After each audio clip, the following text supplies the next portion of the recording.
There's outrage across the United Kingdom and, far beyond Daz, Meghan Markle and Prince Harry are reportedly being placed at the center of King Charles's funeral plans. That's right, despite years of scandal, accusations of royal racism, and a near-total breakdown in family relations, the Sussexes, along with their 2 children, are expected to be front and center during one of the most sacred royal occasions in modern British history. How did we get here? Why now? And who exactly is behind this stunning decision? Before we unpack this explosive royal leak, make sure to hit that subscribe button. This is the only channel that dares to break through the palace walls, challenge the official narrative, and expose the truth behind the royal facade. You won't want to miss what's coming next. The leak came from none other than the Daily Telegraph, a paper deeply embedded within royal circles and long considered a semi-official mouthpiece of the monarchy. According to Deputy Royal Editor Victoria Ward, King Charles himself has made the decision to formally include Harry, Meghan, and even their children, Archie and Lilibet, in the highest levels of his funeral planning, and not just as bystanders. The report states they're to be given prominent ceremonial roles, walking beside senior royals in public processions, attending the family vigil, and participating in the full state funeral service at Westminster Abbey. For many royalists, this wasn't just controversial, it was betrayal. You don't have to look far to understand why. Meghan accused King Charles of racism. Prince Harry publicly shamed his father in books, Netflix specials, and explosive interviews. And now, after torching every bridge and burning the monarchy in front of a global audience, they're suddenly welcomed back. At the very center of the most solemn royal event of the century, for millions, this isn't reconciliation, it's humiliation. And then there's Prince William. According to multiple insiders, he wants nothing to do with Harry, let alone Meghan, and who can blame him? Every attempt at reconciliation from Prince Philip's funeral to the Queen's has ended in more bitterness, more leaks, and more royal chaos. William, now preparing to be king himself, is reportedly done with his brother. He's moved on, so why is Charles trying to force a reunion, even in death? Many believe it's Charles's last-ditch effort to restore the royal family's public image as unified, dignified, and above the drama. But this strategy may backfire spectacularly, especially considering the British public's current mood. A growing majority believe the Sussexes no longer have any rightful place in the monarchy. Polls show declining support for Harry, plummeting trust in Meghan, and rising calls to strip them of their titles altogether. But instead of distance, Charles is offering an olive branch, a very public one. The funeral leak not only signals that Harry will walk beside William during the formal procession, but also that Meghan will take her place among the senior royals, and Archie and Lilibet will be invited to attend as well. This isn't just an inclusion, it's an elevation. And yet, here's where things get even more controversial. According to the same report, Charles isn't just inviting Meghan and Harry for appearances. Behind the scenes, they are being included in the briefings, the rehearsals, the inner workings of royal operations, the kind of access that even favored royals don't always get. To critics, this isn't just naive, it's reckless. After all, Harry and Meghan have a long history of turning private moments into public spectacle. Just look at what happened after the Queen's funeral. Leaks, confusion, and spin dominated the headlines. Even the timing of when Harry learned of his grandmother's death was disputed. Now, imagine giving that same couple unrestricted access to plans surrounding the king's own death. Can you see the danger? And what about security? Harry has made it crystal clear. No official police protection, no family visits. He's even taken legal action against the British government over it. So, is Charles offering security just to placate Harry? Is this an act of desperation to lure him home one final time? And it gets worse. Reports suggest that part of the plan includes a high-profile showing of Archie and Lilibet. Despite the couple's long-standing refusal to display their children publicly, critics say this move reeks of opportunism and image rehab toward dressed up as mourning. Meghan's harshest detractors claim she's exploiting the king's death for PR redemption, clout, and possibly even future commercial leverage.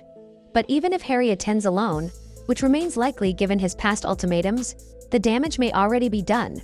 The very idea that the Sussexes are being folded back into the most sacred royal ritual sends a message. It says, you can betray the crown, slander the monarchy, call your father a racist, and still be given a seat of honor. And here's the bitter irony. While Charles hopes to unite his sons through his death, most experts believe the opposite will happen. William isn't just cold toward Harry, he's reportedly furious about this entire situation.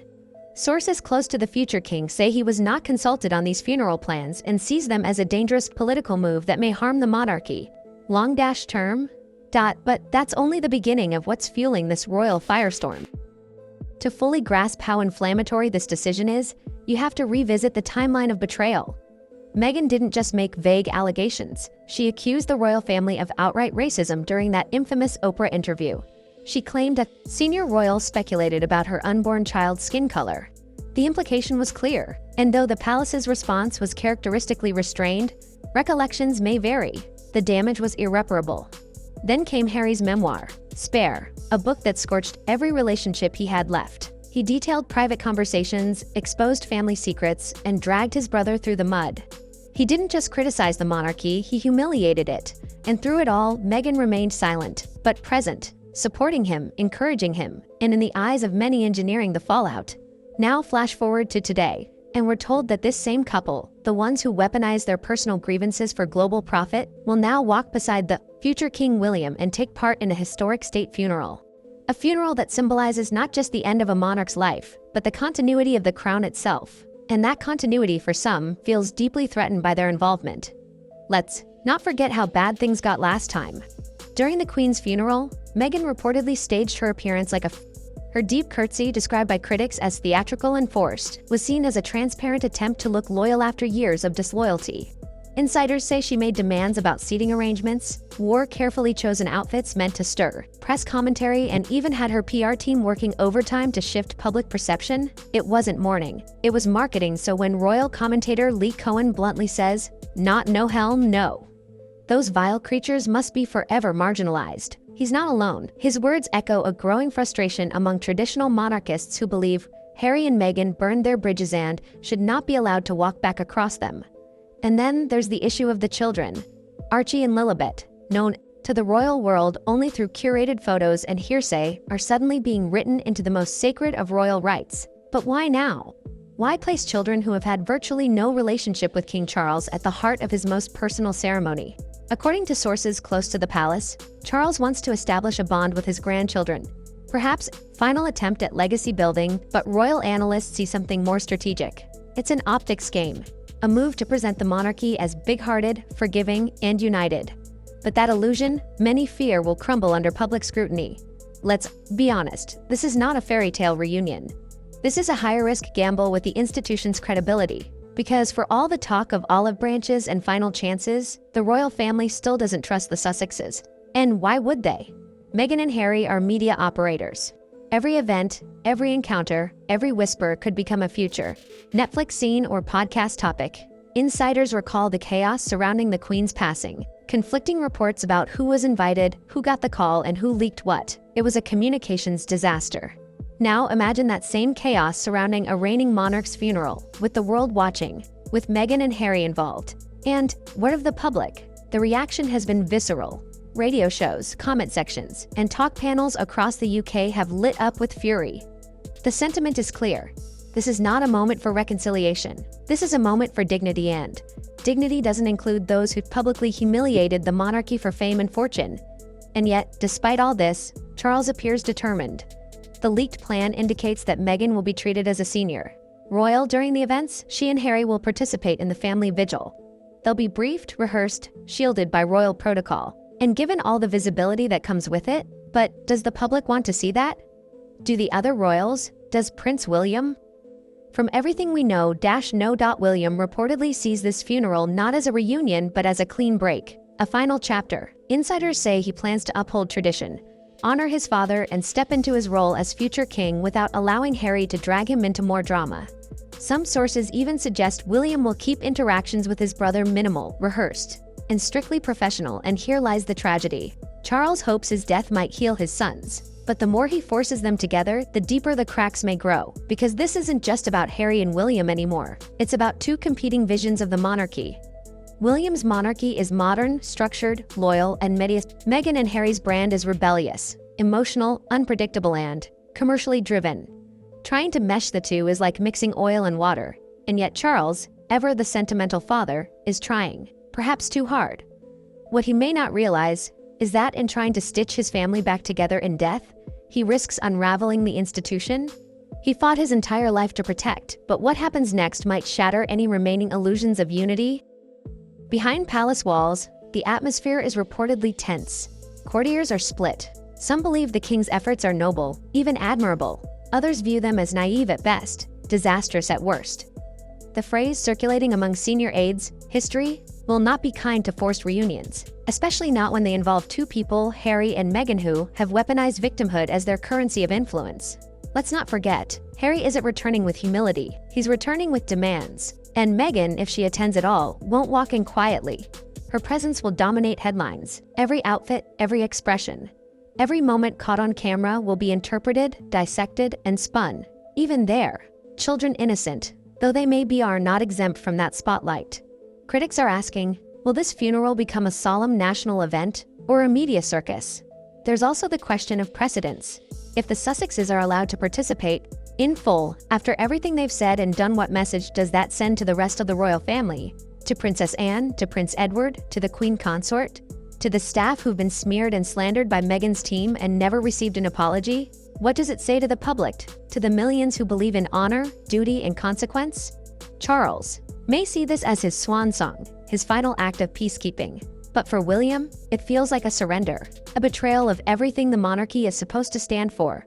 Royal insiders claim William is deeply frustrated by the king's refusal to draw a firm line. He's already made it clear there will be no olive branches under his reign, no quiet deals, no staged reconciliations. When Charles passes, William's monarchy begins, and in that future, the Sussexes are irrelevant. That's not just speculation, it's strategy. Sources close to Kensington Palace say William is actively planning a royal future that does not include his brother, his sister-in-law, or their children. No invitations, no titles, no roles. Just silence. And what of the Queen Consort, Camilla? While she has remained largely silent on Sussex drama, reports indicate she's no fan of Meghan. One aide quoted anonymously said, "If it were up to Her Majesty, Meghan wouldn't even be allowed in the country." Whether or not that's exaggeration, it speaks volumes about the private sentiment among the senior royals. And still, Charles persists. Perhaps haunted by guilt? Perhaps determined to do what his own parents couldn't? After all, Charles's childhood was marked by emotional distance. A mother who ruled before she nurtured, a father more critical than comforting. Maybe Charles believes he can break the cycle by showing Harry a love he never received. But the truth is painful. Harry doesn't want just love. He wants control. Everything Harry and Meghan have done since stepping back from royal duties has been about narrative control.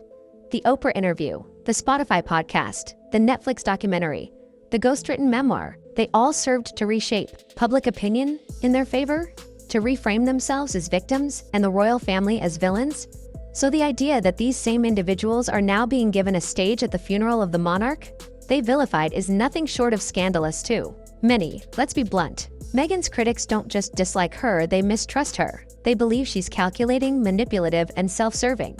And even for those who don't hold such extreme views, the optics of her presence at this state event feel off. This isn't a fashion gala. It's not a Netflix premiere. It's a funeral. And yet the plan, as leaked to the press, puts her center stage. And here's where things may take a turn. According to Victoria Ward's reporting, the participation is meant to avoid further rupturings. But to avoid ruptures with Harry and Meghan, the king is now risking ruptures with everyone else. His heir, his loyal subjects, his country. Because what's being seen is not forgiveness. It's appeasement. And appeasement in the royal realm has a price already. Social media is ablaze with calls to exclude the hashtags like #NoMeghan at the funeral and #NotMyRoyals are trending. Commentators warn that public sympathy may swing wildly against Charles if this plan goes ahead.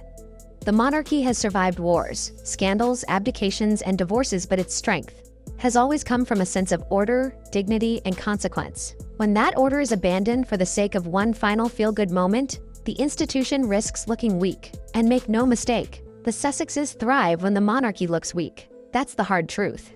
Their brand, their narrative, their entire media machine is built on being the outsiders, the exiles, the ones cast out by an unfeeling establishment. Bring them back in, and the entire premise collapses.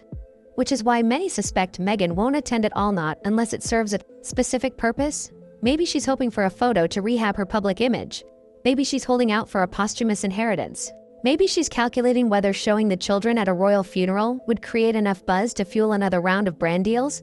Because while King Charles is planning a funeral, Meghan Markle is always planning her next move. And that's What makes this situation so volatile? Because even if the funeral goes forward without drama, the damage may already be done, but what happens after the funeral may be even more explosive than anything we've seen before. Because once the curtain falls on King Charles's final act, the power dynamic shifts permanently. William becomes king, and with him, a new era, one that may seek to erase the damage done by years of royal scandal, one that, according to insiders, will mark a hard reset on all things Sussex. Titles could be revoked, public funding definitively severed, and private communication cut to the bare minimum. In this new monarchy, there may be no room for sentiment, no time for reconciliation, only duty.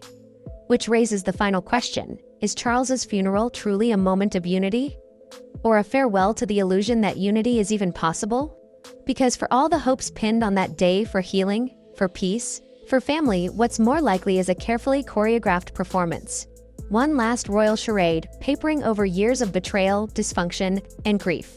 And while cameras may capture Harry and William walking side by side, know this: behind those solemn expressions is a divide deeper than the Atlantic.